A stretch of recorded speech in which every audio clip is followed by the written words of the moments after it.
I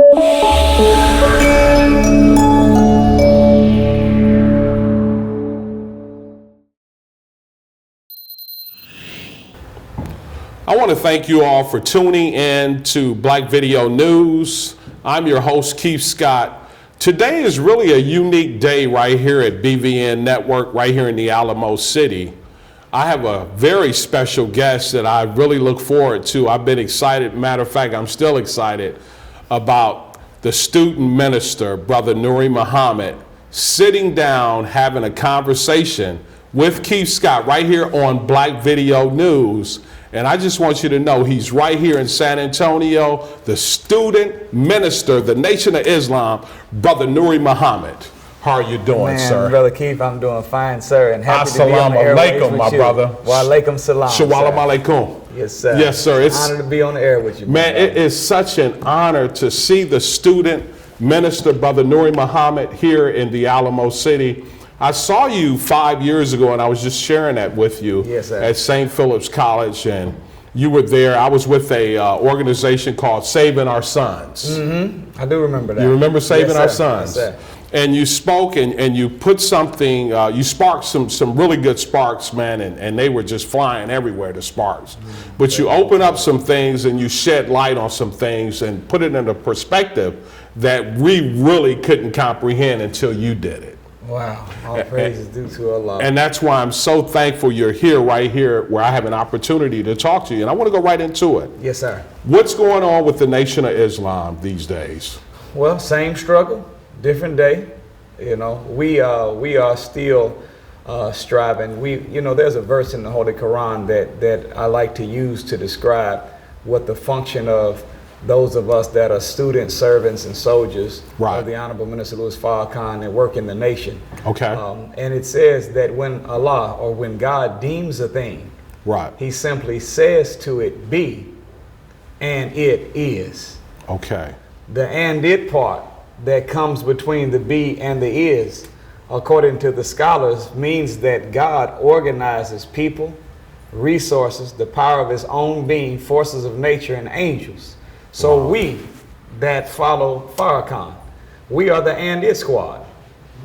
We're those people, the resources that are being organized to turn what God has said through the Honorable Minister Louis Farrakhan and the Most Honorable Elijah Muhammad as a be for black people. Right. It's our job to hit the streets and work the field, bring the resources, organize our gift, skills, and talents together to produce the and it is phase. So we are still striving to do that. You know, we have farmland all over the country, 1,500 acres in Georgia, another near 1,000 acres on the East Coast. Okay. And we are engaged in agribusiness. We have over 130 mosques in the world. We have, several Muhammad universities of Islam that go up to high school age. Right. And so we're building and we're working to show our people that we can be like the Chinese, like the Koreans, and like the Jews. We can be integrated and separated at the same time. Why should they have a Jewtown and a Chinatown and a little Havana and a little Haiti, and we don't have us a little Ghana or a little Nigeria or a little Black town? Right. So that's what we've been on. The infrastructure is all there. That's right. That's right. The infrastructure is solid. How's the growth? Here we are, 2018. Are more brothers coming to the Nation of Islam in 2018? Well, going out of 2017? Well, by the grace of Allah, we'll be having our annual Savior's Day convention in February, the 26th this year. Okay. In Chicago, and we'll be able to lay out the new graduates of those that have come into the ranks from the year 2017 up until the current moment. And by the grace of Allah, we are getting more soldiers, but of course we've seen that power is not necessarily in numbers. Right. It's really not, Brother Keith. But they say strength is in numbers. Yeah, that's what they say. But God says in the Holy Quran that power really is not in numbers. It's more about quality than it is about quantity. Okay. It's not the size of the group that's in the fight. It's the size of the fight that's in the group that brings about the victory. So we're not just interested in quantity. Right. Quality. We want to also have quality. And that's why we're here. Part of our function of being here in the great city of San Antonio and going to Austin tomorrow is that we want to try to bring more soldiers to the faith and put more faith in the soldiers. Correct. That are already on the battlefield, whether in the nation or in whatever pocket that they're in, fighting for freedom, justice, and equality for black people. Brother Nuri Muhammad, where are you originally from? I'm originally from Indianapolis, Indiana. From Midwest. Yeah, Klan country. Yes, it is. Headquarters. Y'all, without question. The headquarters. That's right. Growing up in Indiana, a young kid growing up in Indiana, where'd you attend school at? I never went to college. Okay. Before I joined the nation, I never even read a book before. Not even before you joined the Nation of Islam? The only book I ever read in my life was the autobiography of Magic Johnson. That was it. Did you hear me? That was in the 3rd grade, and it was that little thin one. Wow. That was in the public library right when you walked out the door at school. I got the thinnest book I could. In all my years of school, I did a report on the same book. My vocabulary got bigger, so the report got longer, but it was the same book I read in the 3rd grade. But when I came into the Nation of Islam, and I realized the value of knowledge, right, and how knowledge was the real currency that you use to exchange in the world to be able to get out of this thing called life what you want. Have you noticed that whenever they talk about money, one of the synonyms for money is capital? Correct. And whenever someone gets their head cut off, they've been decapitated. Correct. Why is it decapitation? Why capitation? Why capital? Because the real currency. Yeah.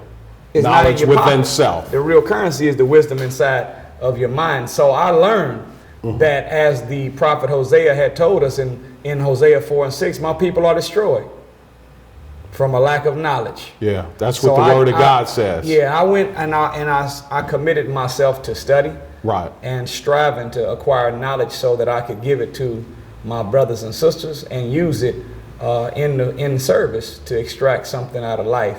But I never went to any colleges or universities. I went to the regular public school system, had D's and F's all the way till my last year in high school. Wow. After I joined the nation. Okay. When I was 17. You were 17 when 17. You joined the nation.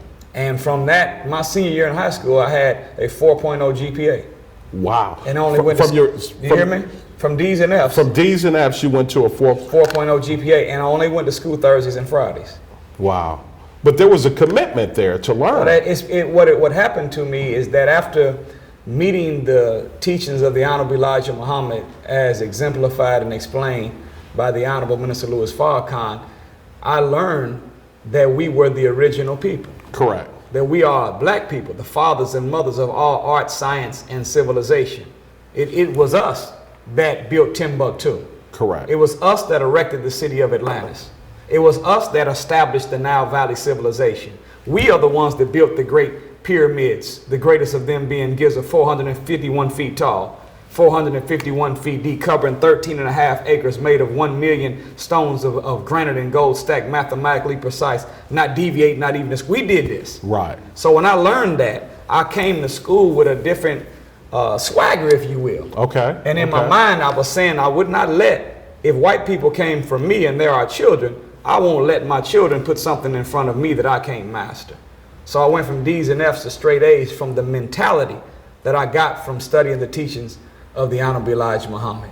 And now ever since then, I go to colleges and I speak. And you do speak at a lot of colleges. But I've never been to any of them. That is truly and what's interesting. So beautiful, Brother Keith, hoping it's not messing up our time, but when I was in the 6th grade, just like as it was when you look at Malcolm X, whenever he was in the 8th grade, the Honorable Minister Louis Farrakhan, the 6th grade, Jay-Z, 6th grade, Steve Harvey, 6th grade. There's something that scientists of evil know about the development of the mind between the ages of 11 and 13. They know that at that time, your brain is going through what they call a weeding out process, where it searches all the data that you downloaded that you have not yet been able to activate and discards it as being something you can't achieve. So whenever they see the mind at that stage of weeding out, they begin to strive. These scientists of evil that happen to be in teachers' uniforms, they decide to put in, install commands in your mind to defeat you from becoming what they think you can become. So all of them that I named, whether it was Malcolm, whether it was Steve Harvey, whether it was Jay-Z, whether it was Pharrell, whether it was the Honorable Minister Louis Farrakhan, at that time, 6th to 8th grade, when the brain is pruning, right. they always were told, you know, Malcolm X, you know, you can't. You want to be a what? A lawyer. Yeah. Oh, you make a much better carpenter. Yes. No one would hire you to practice law. Yeah. Farrakhan, what do you want to be a doctor? Oh, Louis, you play the violin beautiful. Stick to the violin, not doc. Steve Harvey, you want to be on TV? Oh, you better go home and write a paper more realistic. Right. So when I was in the 6th grade, my friend was told that, you know, you need to stop hanging around him. I've seen his kind before. He's going nowhere, and he's going to be a nobody in life. Talking about me, Nuri Muhammad. And this is my, you know, this is Brother Keith, this is my ace. Right, yeah. We lived next door. We grew up together all our whole life. So, you know, whenever his power was out, he ran an extension cord from my house. Okay. If you know anything about that, I don't know if you know anything about that. Okay. But, or whenever he didn't have no cereal and I did, he got half of mine. You know, that's how it went. Yeah, so that was this your brother. is my brother. Mm-hmm. And he told me, so I called the teacher in the hall, and he admitted that he said it. And do you know that I went and spoke at Butler University? And while I was there, after I finished the speech, guess who came up to me and shake my hand? He did. That no good spirit killing 6th grade teacher. Well, oh, the no good that same teacher came and shook my hand. Teacher. And guess what he said to me? What was that? You know what? I always knew you was going to be something. Isn't that something? Problem is more than likely he did believe that, but he was trying to keep me from becoming that. I didn't go to any of the colleges and universities. I still am a student, as you used beautifully when you presented me. Student minister. Yeah. I'm in the university. Right. Did you catch that? Yes, sir, I did. I'm a student of the universe and the University of Islam, still studying under the tutelage of my master teacher, the Honorable Minister Louis Farrakhan. And I do want to touch on that. How is the Honorable Louis Farrakhan doing these days? The minister's doing good. You know, he, by the grace of God, as we talked about your beautiful mother, they're around the same age. Okay. And he's doing really good. He's in his mid-80s now. Yes, he will be 85 years old, inshallah, God willing. Okay. Coming up in May. But he's in good health. That's good. He's in good spirit. And he's gearing up right now for a major address in Chicago for our Savior's Day convention at the end of February. Okay. Now you're here in San Antonio, and we're going to touch on why, you know, the student minister is here. Yes, sir. But I want to go right into, you know, there was a comment that was made out of the White House a couple of days, and I want you to, you know, express your feelings toward this comment with, you know, coming out of the White House. And I'm not even going to say, because I don't even call him who he is. Let's just, I can't. POTUS? Yeah. Well, he is what he is. Yeah, you know, but I want you to touch on that. You know, for my viewers, I just want your perspective on this comment, because now we have a nation of leaders coming together. Well, the beautiful thing about Donald Trump is that he's good for business. Right. What kind of business? The business of black unity, the business of us extracting some of our energy and resources out of the political machine, the business of us trying to do something for ourselves. The Honorable Minister Louis Farrakhan called him this. He said, Donald Trump is a much needed wind on black people. Now, if you know anything about scripture, in the 37th chapter of Ezekiel, there's a son of man speaking to the dry bones. And as he's speaking to the bones, they would shake, they would rattle, but they would not follow his instruction. Right. Which was to unite and stand up. So the Son of Man went back to God and said, I've been speaking to the bones, and they've shook and they've rattled, but they have not stood up, nor have they united. And God told the Son of Man, well, go back and stop speaking to the bones and start speaking to the winds, and let the winds whip them into shape. Winds represent circumstances. So when he says, the Honorable Minister Louis Farrakhan, Trump is a much needed wind, that means that he is part of the circumstances, or the producer of circumstances, that is going to blow on us to get us to do what the Son of Man has been trying to get us to do in the person of the Honorable Elijah Muhammad, and now Son of Man in the person of the Honorable Minister Louis Farrakhan. And if you look back at all of the great ones that came before us, all of them have asked the same thing, whether it was Marcus Garvey, Fred Douglass, whether it's W.E.B. Du Bois. All of our great leaders have always asked us to unite. Yeah, Langston Hughes, Hey, Martin Luther yeah, King. stand up, unite. The list goes on. But we haven't stood, we haven't united. We've clapped, we've cheered, we've celebrated, we've become fans of these great ones, but never followers of these great ones. Right. And now the wind is blowing. And according to the scripture, when the wind began to blow on these that were called the slain of God, then they united, stood up, and they became an exceedingly great army. So, you know, it's good to see that he is removed the mask of civility off of his face to show you not only what he thinks, but there were 62 million people that voted for that man. Yeah. So Trump and his support is an indictment on a large segment of white people in this country that think just like this man, but don't have the backbone to say it or the platform to say it on an international stage like he is. But he would be wise, and any white person would be wise, to call any African or black nation a shithole country whenever you look back at the history of his people. Right. Coming out of Germany and white people coming out of Europe. The word Europe, EU, means hills and cave sides, and rope means to bind in. So whenever you call Africa a shithole country or shithole countries, think about where you came from, the cave. And I promise you, the cave was much more in Europe and in Germany, much more of a shithole country than these African nations were. So don't talk down on the mothers and fathers of civilization that brought birth to you. Speak to why they are in the condition that they are in. Because we didn't get in that shape in Sudan and Nigeria. We didn't get into that condition in Libya.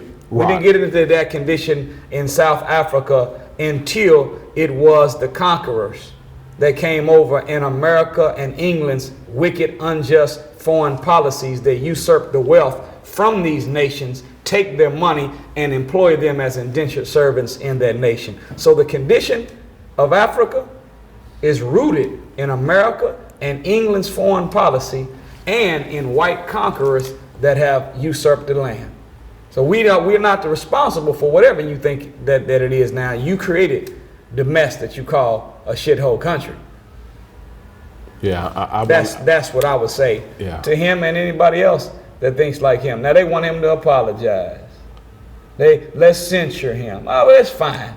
But the reality is that he represents a mentality, and his foreign policy is coming out of that mind. His domestic policy is coming out of that mind. You see now Jeff Sessions, his attorney general, is talking about a rollback on the crack law, where the mandatory minimums are back.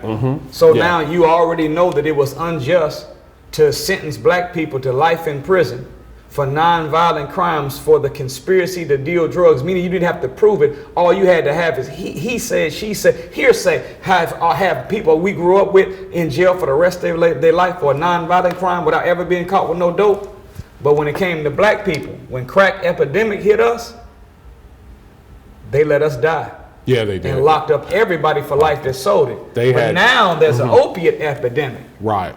And the dominant population using the opiates are middle-aged white men. So now for us, roll back mandatory minimums, lock them up, let them die, imprison those that sell it for life. But when it comes to you having a little white people having a little drug problem, now don't lock them up. Give them some Narcan. If they overdose, resurrect them from the dead. If they have dope on them, don't worry about it. Put them in a treatment center. And now they want to get billions of funding to make sure that they can educate their people so that it doesn't become the epidemic that crack became for us. So, you know, we're dealing with a racist in the White House, but he ain't the first one. No, he's not. And we had 43 other Donald Trumps before this. We've been dealing with him for decades. Look. White people are not mad at Donald Trump because of what he's saying or doing. They're mad at him because he's not good at performing the trick. You looking at Trump, you can see the strings. Now, when you say the trick. If Hillary Clinton would have been in office, she would have been just as treacherous, if not more treacherous, than Donald Trump is. But she would have been able to smooth it over with articulate language. She would have been able to perform the trick a little bit better. But with Donald Trump, you can see the rabbit all in his sleeve. Yeah.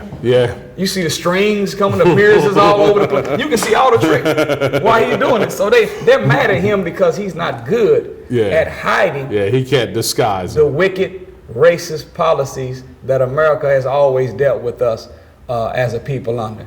We have gotten used to hearing friendly conversation while being treated like slaves. Now with him, he's saying, you know what? I'm going to treat you like one, and I'm going to call you one. Yeah. And we're more mad at him than we were at the others because they performed the trick better. Yeah. Even though the result of the trick is still a trick. Yeah. So it's interesting.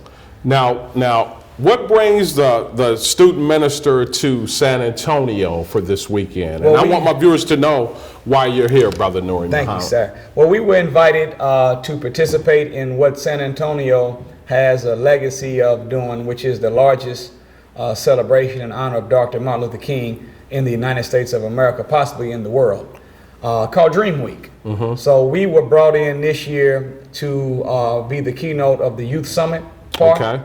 And we were very excited about that. We wanted to be there for the Monday celebration, but to be with the young people, in truth, between me and you, is better than being at the other one. Because a youthless revolution is a useless revolution. And when young people are not activated, you don't have no change coming. But when they are, change comes rapidly. Change takes place. So we'll be, I believe, at the St. Philip's College today at 2 o'clock. And we'll be representing on how those young, the theme is My Life Matters. And we hope to activate inside of those young soldiers that come out, how they can turn their dreams into visions. Right, into reality. Visions into realities in a shorter amount of time than those that went before them have been able to do it. So we've got a message that we hope will allow the young people to convert decades into days. Yeah. And that's our job. Right. You know, in every generation, our job is to represent to our next generation that which we've been through, that which we have acquired from taught knowledge, and that which we acquire from bought knowledge. Taught knowledge is what you get by reading and observing other people, and bought knowledge is what you pay for with your own life experience. And you know what Big Mama used to say. Oh boy, Big Mama was something. She'll tell you, a fool learn from your own mistakes, their own mistakes, but wise people learn from others. Well, so if we can get our children and we can show them the taught knowledge that we got from reading and observing others, multiply that by the bought knowledge we paid for with our own life experience, then they can get what we had to spend decades to get. They can learn it in days. And what it took us decades to do, they can accomplish it in days. So we'll be there for the youth side of the Dream Week at St. Philip's College at 2 o'clock. Well, Brother Nuri Muhammad, I'm so thankful that we had an opportunity to talk to you while you're here in San Antonio, Texas. And I know you got a full agenda this year with the Nation of Islam. Yes, sir. Well, we look forward to being here. We'll also be at the library at 3:30. Okay. Here in San Antonio. And then right down the street, well, tomorrow we'll be at a church as well here in San Antonio. Okay. And then right down the street we'll be in Austin, Texas. Just Google my name or look me up on social media, and you can see all of the programs we have. If you don't mind, share some of that with my viewers right now, how they can stay connected with the Nation of Islam and get more information on the student minister, Brother Nuri Muhammad. Yeah. The easiest way to do that would be to go to look up Nuri Muhammad. Just Google that and it'll show you my Twitters, my Facebook, my Instagram. And for the website that you can get the maximum amount of intellectual support on what the nation's program is about, it's noi.org. noi.org. That's the easiest way. And if you click on any of those, my name or that, you'll be able to see some of these events that we have going while we're here in San Antonio and Austin. Well, that sounds good. I'm so thankful that you shared a lot Thank of you, that Brother knowledge Keith. with us, Brother Nuri Muhammad. This is Brother Nuri Muhammad. The Nation of Islam is here right here in the Alamo City, the student minister. I'm Keith Scott with Black Video News. We'll see you next time. As always, be encouraged.